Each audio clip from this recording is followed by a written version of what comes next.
நல்ல காலம் பிறக்குது. நேயர்கள் அனைவருக்கும் வணக்கம். ரிஷபராசியை பொறுத்தவரை கிட்டத்தட்ட மேசம் ராசிக்கு இருப்பதைப் போலவே சனியும் ராகு கேதுக்களும் தற்பொழுது நல்ல நிலைமையில் இருக்கின்றது. பட் குரு மட்டும் விரய குருவாக இருந்து கொண்டு லாஸ்ட் 1 இயரா உங்களுக்கு தேவையற்ற செலவுகளையும் எவ்வளவு பணம் வந்தாலும் சரிங்க, அது உங்கள் கையில் நிச்சயமாக நின்றே இருக்காது. சிலருக்கு கடன் வாங்கிய பக்கம் கொடுக்க முடியாமல் உங்கள் பாடு திண்டாட்டம் ஆகியிருக்கலாம். மற்றும் சிலருக்கு கொடுத்த கடன் திரும்ப வராமல் இருந்திருக்கலாம். இப்படி பணம் சார்ந்த விஷயத்திலும் உங்கள் பர்சனல் லைஃபிலும் உங்களுக்கு பெரிய கஷ்டங்களை குரு பகவான் கடந்த 1 வருடமாக கொடுத்து கொண்டு இருந்தார். இப்பொழுது குரு பயிற்சி பலன்களை பார்க்கறதுக்கு முன்னாடி ரிஷபராசியின் குணங்களை ஷார்ட் அண்ட் ஸ்வீட்டா பார்க்கலாம். ரிஷபம் என்றால் காளை மாடு. அதே போல கால புருஷனுக்கு 2ஆம் பாவகமாக ரிஷபம் வருவதால் முகம் மற்றும் வாய் போன்றவற்றை குறிக்கக்கூடிய ஒரு பாவகம். இதனால் அவங்க பேசுகிற வார்த்தைகளுக்கு அதிக முக்கியத்துவம் கொடுப்பாங்க. அதே போலவே மற்றவர்கள் இவர்களிடம் பேசும் பொழுதும் கவனம் தேவை. ஒரு காளையை எடுத்துக்கிட்டிங்கன்னா அதோட வேலையை அது பார்த்துக்கிட்டு இருக்கும். ரொம்ப பொறுமையாக நிதானமாக இருக்கும். அதே போலதாங்க ரிஷபராசியில் பிறந்தவங்களும் ரொம்ப பொறுமையாக நிதானமாக அவங்க வேலையை அவங்க பார்த்துட்டு இருப்பாங்க. அந்த பொறுமையை நம்ம சோதிச்சு பார்த்துடக்கூடாதுங்க. ஒரு காளைக்கு கோபம் வந்தால் எப்படி தனக்கு முன்னால் இருப்பவரை குத்தி தூக்கி எறியுமோ அதே மாதிரி தான் ரிஷபராசியில் பிறந்தவரும் கோபம் வந்துருச்சுன்னா எதிரில் நிற்பவர்கள் யார் எவருன்னு எல்லாம் பார்க்க மாட்டாங்க. ரிஷபராசிக்கு அதிபதியாக சுக்கிரன் வருவதால் சுக்கிரன் குறிக்கக்கூடிய காரகத்துவங்களான பணம், ஆடம்பரம், எதிர்ப்பாலினம் இதனை சார்ந்த எண்ண ஓட்டங்கள் தான் இவர்களுக்கு அதிகமாக இருக்கும். ரிஷபராசி நிலராசியாக வருவதால் இவர்களின் மனது நிலையானதாக இருக்கும். அதாவது இவர்கள் ஒரு வாக்குறுதி கொடுத்து விட்டார்கள் என்றால் அதை கடைசி வரை எப்பாடுபட்டாவது காப்பாற்றியே தீருவார்கள். இவங்களோட பேச்சு பார்த்தீங்கன்னா ரொம்ப நேரடியான நியாயமான பேச்சாதான் இருக்குங்க. இதனாலேயே மற்றவங்களோட அடிக்கடி ஆர்கியூமெண்ட் வருங்க. இவங்க மனசில் யாராக இருந்தாலும் அவங்க கிட்ட நம்ம பேசி ஜெயிக்கணும் என்ற எண்ணம் மனதில் இருக்குங்க. அதே மாதிரி இவங்க கிட்ட நம்ம பேசுகிறோம் அப்படின்னா பார்த்து தாங்க பேசணும். நாம் ஏதாவது ஒரு வார்த்தையை விட்டுட்டோம் அப்படின்னா பின்னாடி அதை அலசி ஆராய்ந்து நம்ம எதுக்காக அப்படி பேசியிருப்போம், ஏன் அப்படி பேசியிருப்போம் என்று சரியாக எடை போட்டு வந்து நம்ம கிட்டயே சொல்லுவாங்க. ரிஷபராசியில் சந்திரன் உச்சமாவதால் ஒரு சப்ஜெக்ட் எடுத்துக்கிட்டா மாடு எப்படி பகலில் சாப்பிட்டதை இரவில் அசை போடுமோ அதே மாதிரி தான் இவர்களும் ஒரு விஷயத்தை எடுத்துக்கிட்டாங்க அப்படின்னா அதை அலசி ஆராய்ந்து இரவில் தூங்கும்போது கூட நினைத்து பார்த்து கொண்டே இருப்பார்கள். அதில் என்ன பாசிட்டிவ் என்ன நெகட்டிவ் என்று மிக சரியாக பிரித்து பார்க்கக்கூடிய ஒரு திறமை இவங்க கிட்ட இருக்குங்க. இன்னும் சொல்லணும்னா பாசிட்டிவை விட நெகட்டிவ் தான் முக்கியமாக சொல்லுவாங்க. நீங்கள் இவங்க கிட்ட எவ்வளவு நட்பு ரீதியாக கூட பழகலாம், ரொம்ப க்ளோஸாக பழகுவாங்க. பட் இவங்க கோபப்படுற மாதிரி ஏதாவது ஒரு வார்த்தையை விட்டுட்டீங்க அப்படின்னா அது இவங்க மனசுக்குள்ள எப்பவும் இருக்கும். ஒரு ஆறாத வடு மாதிரின்னு சொல்லலாம். இவர்களுக்கு நேரம் வரும் பொழுது கண்டிப்பாக பதிலடி கொடுப்பாங்க. ஒரு ரகசியம் என்றால் அதை பாதுகாப்பது இவர்களுக்கு கஷ்டங்க. குடும்பத்தில் ஏதாவது பிரச்சனை என்றால் கூட அதை மற்றவர்களிடம் வெளிப்படையாக சொல்லிவிடுவார்கள். அது அனைவருக்கும் தெரிந்துவிடும். எனவே உங்களுடைய சீக்ரெட்ஸ் எல்லாம் கண்டிப்பாக நீங்கள் வெளியே சொல்லக்கூடாது. ஏன் சொல்கிறேன் அப்படின்னா அதில் இருந்து கூட உங்களுக்கு பிரச்சனைகள் வர வாய்ப்புகள் உள்ளதுங்க. இவர்களுக்கு 7ஆம் அதிபதியாக செவ்வாய் வருவதால் நல்ல உழைப்பாளிகளாக இருப்பாங்க. மனைவியுடன் கருத்து வேறுபாடு என்பது அடிக்கடி வருங்க. எனவே மனைவியுடன் விட்டு கொடுத்து செல்வது சிறப்புங்க. சரி வாங்க ரிஷபராசிக்கான குரு பயிற்சி பலன்களை பார்க்கலாம்.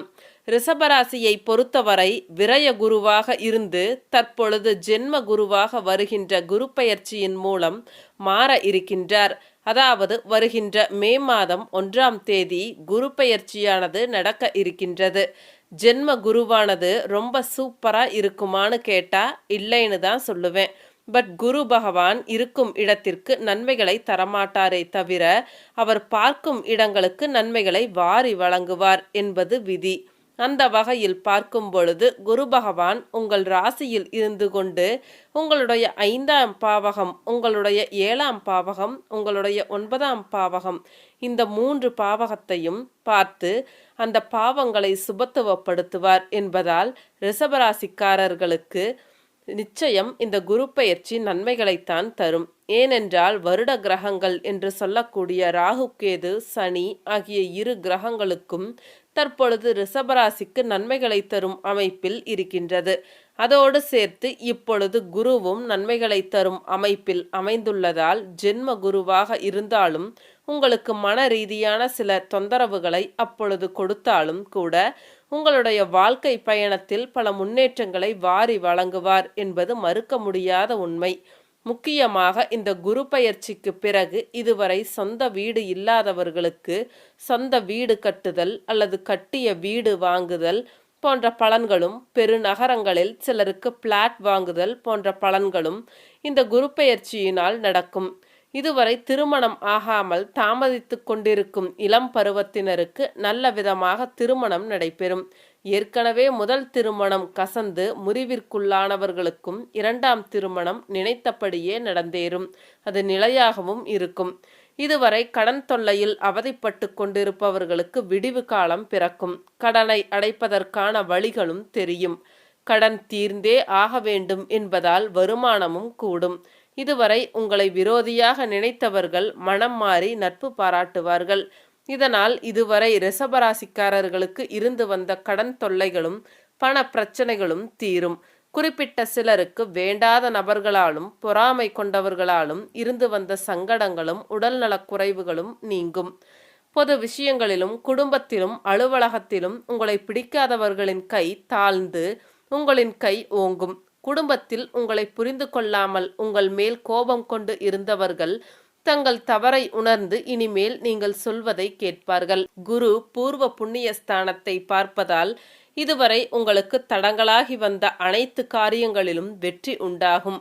உங்கள் லட்சியங்கள் நிறைவேறும் காலம் இது. கடந்த காலங்களில் பெரிய முயற்சி எடுத்து கஷ்டப்பட்டும் நினைத்த காரியம் நிறைவேறாதவர்கள் இப்பொழுது அதிக சிரமம் இல்லாமல் அதிர்ஷ்டத்தினால் அனைத்தும் நடப்பதை பார்ப்பீர்கள். இதுவரை எந்த ஒரு விஷயத்திலும் இதுவரை உங்களுக்கு இருந்து வந்த எதிர்மறை எண்ணங்கள், தொழில் தேக்கம், அதிர்ஷ்ட குறைவு, தடைகள், தாமதங்கள் போன்ற அனைத்தும் இனி தீரும். உடலிலும் மனதிலும் புது தெம்பு பிறக்கும். எங்கும் இதிலும் உற்சாகமாக இருப்பீர்கள். தாமதமாகி போனவைகள் நல்லபடியாக நடந்து உங்களுக்கு மகிழ்ச்சியையும் வருமானத்தையும் புகழையும் தரும். உங்களுடைய சிந்தனை செயல்திறன் கூடும். தன்னம்பிக்கை உங்களை தேடி வந்து மனதில் குடிகொள்ளும். தலை நிமிர்ந்து நடப்பீர்கள். வேலைக்கு செல்லும் பெண்களுக்கு இதுவரை வேலை செய்யும் இடத்தில் இருந்து வந்த பிரச்சனைகள் தீரும். பதவி உயர்வுகள் உண்டு. இடமாற்றம் கேட்டபடியே கேட்கும் இடத்தில் கிடைக்கும். கூட்டு குடும்பத்தில் இருப்பவர்கள் தனி குடித்தனம் போக வேண்டிய சூழ்நிலை வரலாம். மாமியார் மாமனாருடன் கருத்து வேறுபாடுகளும் தந்தையுடன் உடன் பிறந்த அத்தைகளுடன் சிறிய பிரச்சனைகளும் வரலாம். குடும்பத்தில் இதுவரை இருந்து வந்த சிறு சிறு சண்டைகள், சச்சரவுகள், கணவன் மனைவிக்கு இடையே இருந்து வந்த கருத்து வேறுபாடுகள், கூட்டு குடும்பத்தில் தொடர்ந்த முரண்பாடுகள், ஒருவரை ஒருவர் புரிந்து கொள்ளாததால் ஏற்பட்டிருந்த பிணக்குகள் அனைத்தும் நீங்கி குடும்பத்தில் மகிழ்ச்சியும் குதூகலமும் இருக்கும். கணவன் ஓரிடம் மனைவி வேறிடம் என்று பிரிந்து இருந்தவர்கள், வேலை விஷயமாக வெளியூரில் பிரிந்து வேலை பார்த்தவர்கள் உடனடியாக ஒன்று சேர்வீர்கள். பிள்ளைகள் விஷயத்தில் செலவுகள் இருக்கும். படிப்பு செலவு மற்றும் அவர்களுடைய எதிர்கால வாழ்க்கைக்கான அடித்தள செலவுகளுக்காக கையில் இருக்கும் சேமிப்பை நீங்கள் செலவிட வேண்டியிருக்கும். சிலர் ஞானிகளின் திருத்தலங்களுக்கு பயணம் செல்வீர்கள். மகா பெரியவரின் அதிஷ்டானத்திற்கு சென்று அவரின் அருளை பெறும் பெரிய பாக்கியம் கிடைக்கும். சீரடி, மந்திராலயம், பகவான் சத்தியசாயின் திரு இடம் போன்ற புனித தலங்களுக்கு போக முடியும். திருமணம் ஆகாத இளம் பருவத்தினருக்கு வரும் வருடம் திருமணம் நல்லபடியாக முடியும்.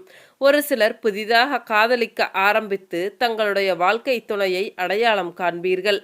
கூட்டு வியாபாரத்தில் குறைகளை கண்டவர்கள் இனிமேல் அவைகள் நீங்கி மன ஒற்றுமை ஏற்பட்டு தொழில் முன்னேற்றம் காண்பார்கள். தந்தை மகனுக்கு இடையே இருந்து வந்த சண்டைகள், சச்சரவுகள், பிணக்குகள் நீங்கி தந்தையுடன் இணைவீர்கள். நீண்ட நாட்களாக நீங்கள் கேட்டுக்கொண்டிருக்கும் கோரிக்கைகளை அப்பா நிறைவேற்றி தருவார்.